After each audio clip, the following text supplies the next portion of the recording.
Hey guys, today I thought I'd share with you the newest additions to my military collection. As I mentioned about a week and a half ago, I was going to be going on a road trip, and I was really excited about it.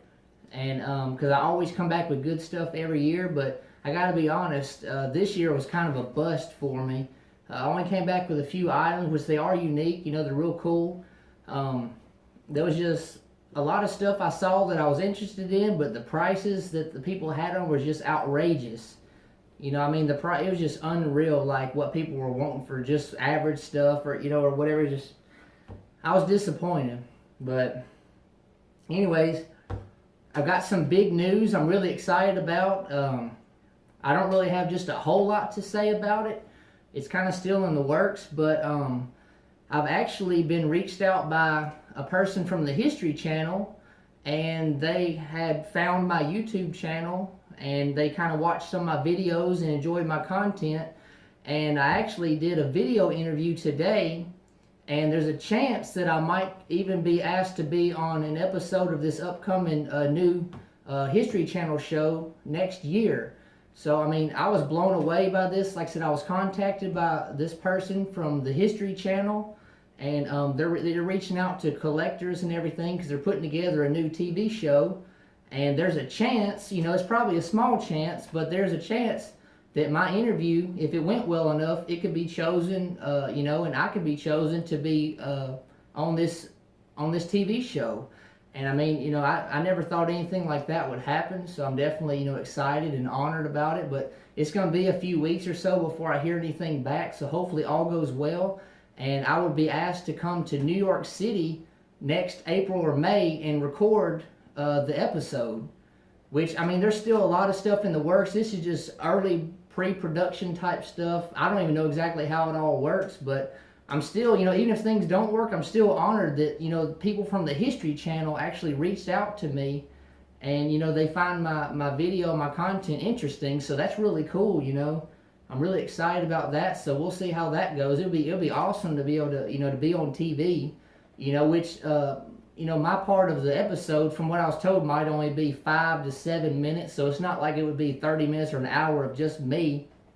But basically, I would just talk about my collection and why I collect and some of my favorite pieces. So that's really cool, so we'll see how that goes. I mean, I never thought, just me making these videos could possibly, reach, TV like that. It's just, I mean, it's an honor, it's awesome, it's exciting. So, I mean, I'll let you know how that goes. It'd be awesome to be on the History Channel. I love the History Channel. I love American Pickers, Pawn Stars, all that stuff, so it'd be great. As most of you guys know, I love history.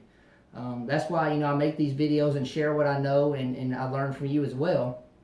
But anyways, guys, I want to show you what I've got here on the table. Just a bunch of kind of random things, but they're really cool, and I'm anxious to share them with you. So let's get started. All right, guys.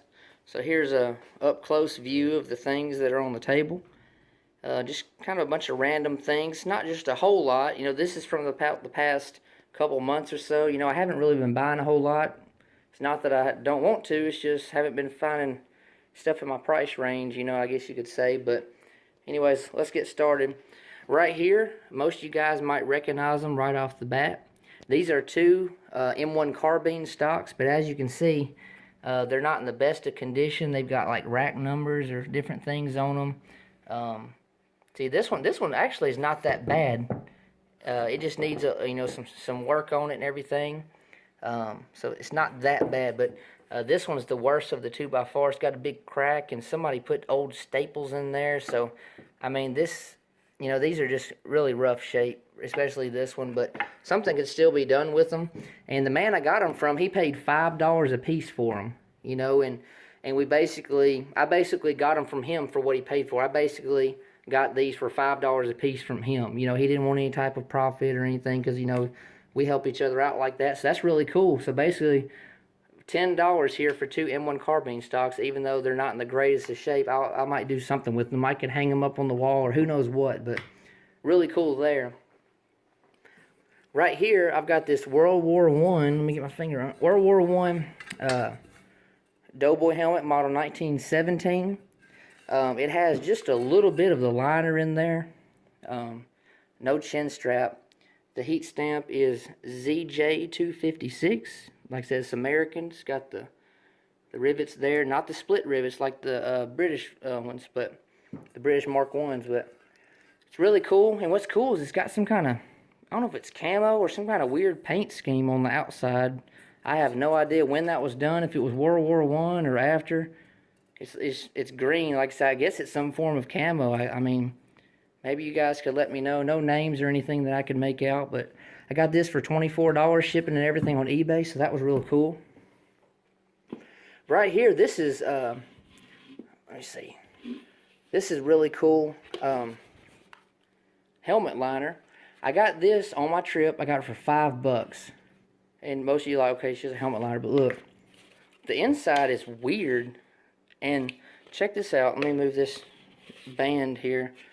You see that big bubble right there?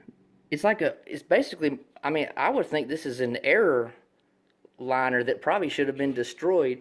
See, there's no imperfection or anything on the outside, but on the inside it's got that huge bubble blister, almost like you'd see on a piece of pizza or something. It's really odd, you know, seeing something like this. And I know you probably can't see it, but there's a man inside an oval, International Molded Plastics helmet liner. And I don't know if you can see that or not, but anyways, there's a little man in an oval. But that's just really odd. I mean, for $5, I wasn't going to pass it up because I believe it's some kind of an error, a mistake helmet liner that probably should have been destroyed. So $5 to me, it was worth it. Right here, I've got this World War I canteen. And it's dated 1918, but it's been cleaned or something. It's really hard to make it out, but I forgot where it was on here. But I know it's on there. I saw with magnifying glass and LED flashlight. But it's a World War I canteen. Somebody scratched in wheels, something. I don't know who did that, but it's really cool. And got this 1918 canteen cover for it, which it is a little bit ripped up here and there, but my wife kind of stitched it, a little stitch job for me, but no cup or anything, but still it's a pretty good deal. I got this on eBay for shipping and everything. It was $20, so excited about that. Right here, I've got this World War I mess kit. No silverware in there, no knife, fork, or spoon, but this is dated 1917 somewhere on the handle, but see, somebody etched in something in there. M.J. Owens. Whoever M.J. Owens is.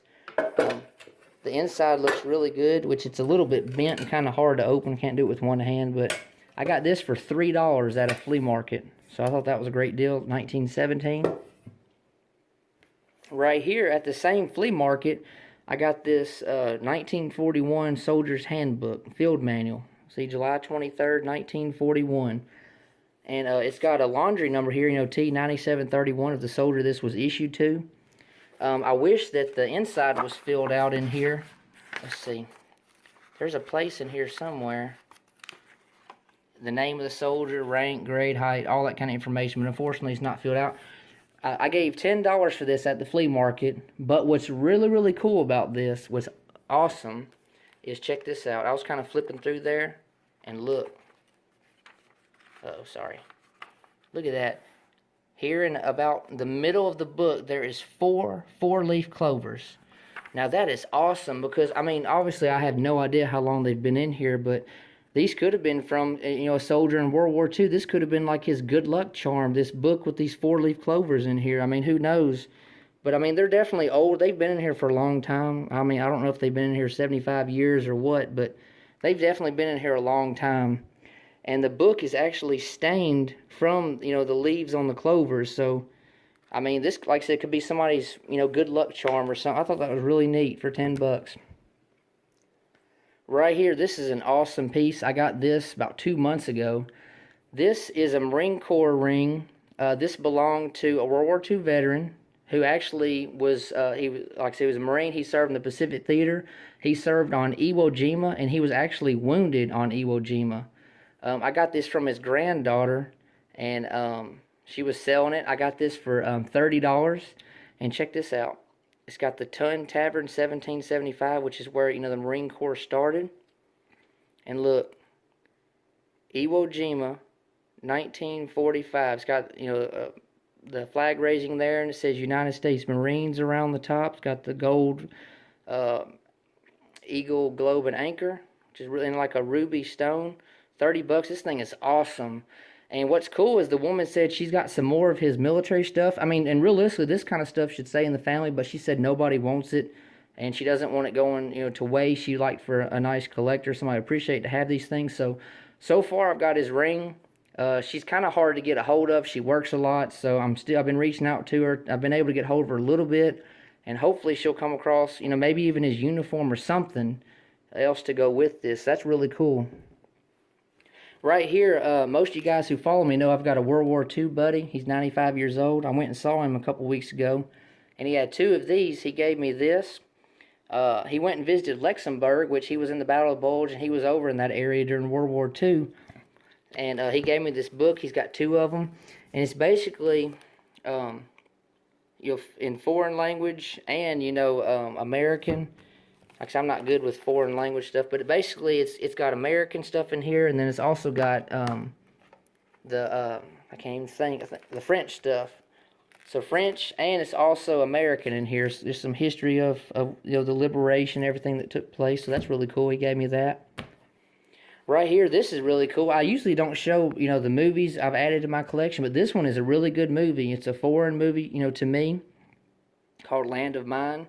It's a really good, powerful movie. It does have some slow parts, but it's a really good movie. So definitely check out Land of Mine. It's a great movie.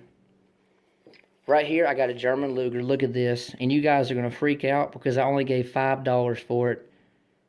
Now, the only thing bad about it is it's not a real Luger. This is like a movie prop. This is made out of cast. It actually feels the same weight as a real Luger.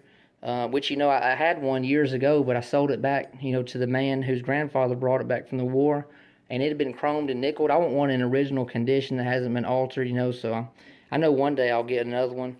But this is really cool, this could be used for an impression or something, but really nice Luger. I got this for $5 at a flea market on my road trip, so just look at the detail of that. It's just awesome. They did a really good job with this, some kind of like a cast iron, cast made. Really cool.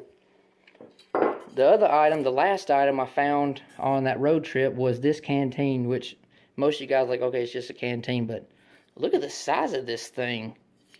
This thing is like bloated, like swollen up. I've never seen a can. I've had hundreds of canteens probably pass through my hands, or I've seen and held, whatever, but I've never seen a canteen blown up like this. Not even online, so I don't know what was put in this thing to make it swell and expand like it did, but this thing looks like it's pregnant. I mean, it's unreal. I see it's dated 1952, so it'd be Korean War era, made by Miro. I've never seen a canteen made by the company, but this is just unreal how fat this thing is. I gave $13 for that, couldn't pass it up. And lastly, I got these right here. These are really cool. These are from the Coast Guard. And they're from mostly the mid to late 1950s up into, I've seen 1961. So basically, after Korean War, before Vietnam era. These are certificate of discharges to a merchant seaman. So they say United States Coast Guard.